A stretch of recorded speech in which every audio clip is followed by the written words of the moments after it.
So in this recording, I want to provide some perspective here that Christ is a representation of the imperial cult, specifically of the deified Caesars. In Rome, there were 5 deified Caesars, and actually in Revelation, it's actually describes 7 angels. So you have the 5 deified Caesars.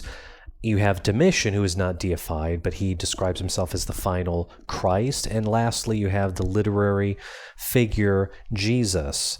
So the proof that the figure of Christ is a representation of the 5 deified Caesars lies within the book of Revelation, the final book of the New Testament, which was to serve as a warning from Emperor Domitian to the bishops of this nascent church, this early church, or what I would like to call the Neo-Imperial cult. Because the thing is, with this cult, people weren't directly worshiping a man, weren't directly worshiping Caesar. They were indirectly worshiping the deified Caesars through the character of Christ. So again, this book of Revelation is actually a warning from Domitian to the bishops or the leaders of the church, whoever they were. I just use the word bishops. That the common person of the church, the common people, should not find out about the truth regarding the figure of Christ. That this information was supposed to be secret. Even outside the book of Revelation, it is quite clear that there is nothing Judaic, nothing that's really Jewish about the Catholic Church. In fact, the title Pontifex Maximus, or the Supreme Pontiff, was not actually the head of pagan Rome. I'd always thought that, because there were so many, gods within Roman theology, Roman paganism, that Pontifex Maximus was the head of Roman pagan Rome. But actually, that's not true. Pontifex Maximus was actually the head of the Roman imperial cult, the worship of the deified Caesars. Again, from Domitian, there were 5. I don't know if there were any deified after Domitian. I don't think there were. But again, in the book of Revelation, at this point, because Revelation was written at the end of Domitian's reign, Domitian probably knew that he would be assassinated. He was not favored. A lot of people, in fact, after he died, there was the Senate of Rome basically damned him. I mean, just like completely erased any memory of Domitian. But his memory lives on in the Bible through this character, Paul, and also the book of Revelation, of course. So again, this new church, it wasn't, people use the term proto-Orthodox. It's actually Neo-Imperial cult. That's the correct term. And actually, it was in Francesco Carotta's work, Carotta. It's a Carotta, an Italian linguist. His book, Jesus Was Caesar, this book got me to start thinking about the idea that not only Emperor Titus, because I had read about the Flavian creation, I thought, well, maybe, okay, not only is Emperor Titus hidden within the Gospels, but also Julius Caesar, particularly the character of Jesus within the Passion. Carotta has shown many parallels between the murder and resurrection of Caesar and the death of Jesus, and of course the resurrection of Jesus. However, one could just say that Carotta just points out parallels. There isn't really any hard evidence. It's just coincidence. And that's the same thing people who criticize Joseph Atwill's work, they say he's just a victim of this parallelization. He's just showing parallels. But it's actually within the work of Joseph Atwill's Shakespeare's Secret Messiah that one can actually see the proof of this with his decipherment of the book of Revelation, which is located in chapter 11 of this book that I mentioned. It is Shakespeare's Secret Messiah, which I consider to be the greatest book ever written regarding Christianity. Because again, the proof is in the book of Revelation. Everything else, one could argue, is just parallels.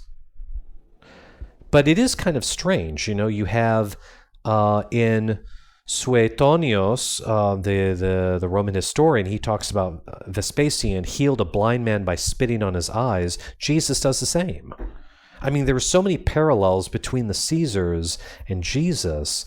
It really makes you think. But again, the proof is in Revelation. So again, the only way to understand the book of Revelation is have a basic understanding that the Flavian dynasty created Christianity out of a need to subjugate the Jews of Judea. So looking at chapter 8 of Revelation, again, I'm kind of paraphrasing what Shakespeare's Secret Messiah found out, what Atwill found out. There is a lamb which opens the seventh seal, which is also the last seal. There are 7 seals in total. And also, regarding these seals, it's kind of similar to the authentic 7, quote-unquote, the authentic 7 of Paul. Because Atwill discovered that Paul is actually a character which was created by Emperor Domitian. So you have 7 seals in Revelation. Also, you have the 7 letters of Paul, even though there are 13 in total. Others, were written. You have the pastorals, and then you have the very short one, Philemon. Anyway, so the 7 angels appear, and each angel is a representation of a deified Caesar, starting in order from Julius Caesar to Titus. So the description of Titus, which is the beginning of chapter 9 of Revelation, is interesting, because he's given the key to a bottomless pit where a beast will be released from. Again, the beast is Rome, or this kind of ugly form of Rome. And this lie, the lie of Jesus, which has been taught throughout the empire, is sort of the beast. It's very interesting. So the 6th angel is Domitian. So again, going back, so you have the 7 angels. First 5 are the deified Caesars in order from Julius Caesar to Titus, including his father Vespasian, which would be the 4th.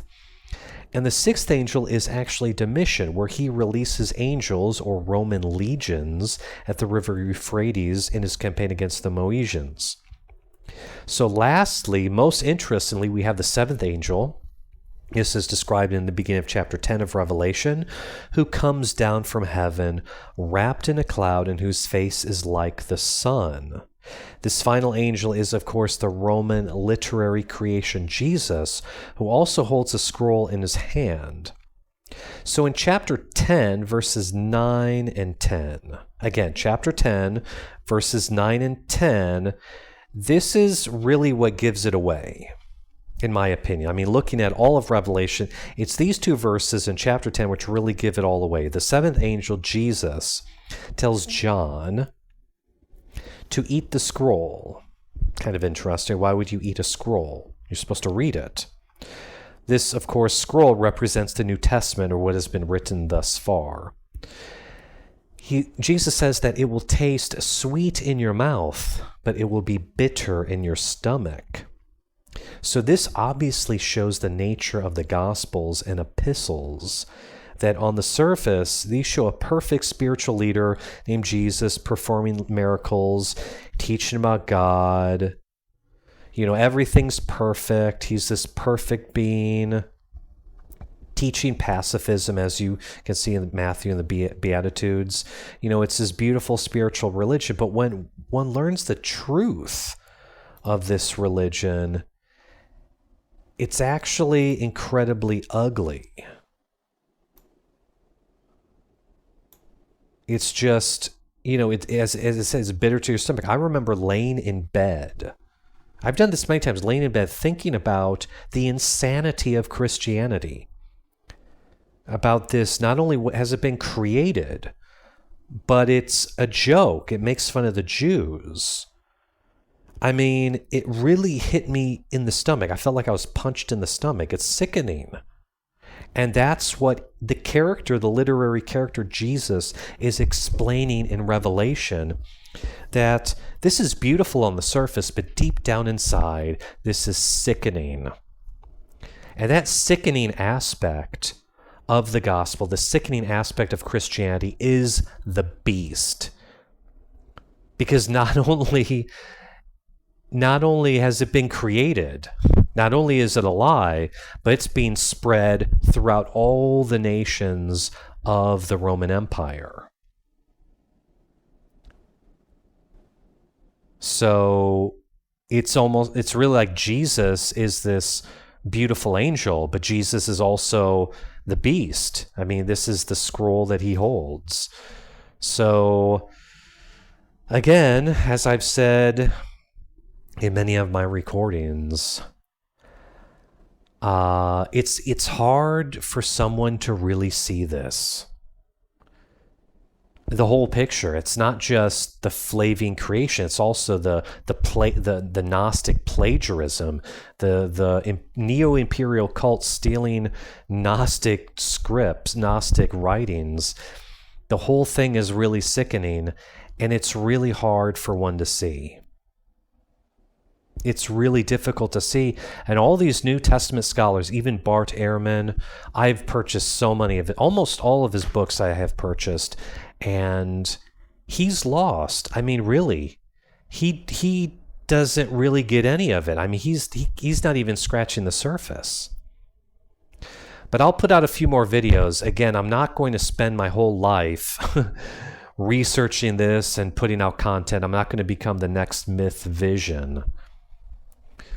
But I want to put this out so maybe a few people out there can, maybe, it's out there on the internet. People can understand that Christianity is actually the Neo-Imperial cult. It's worship of the deified Caesars, as well as Domitian as the final Christ, as is described in the book of Revelation. So thank you for listening.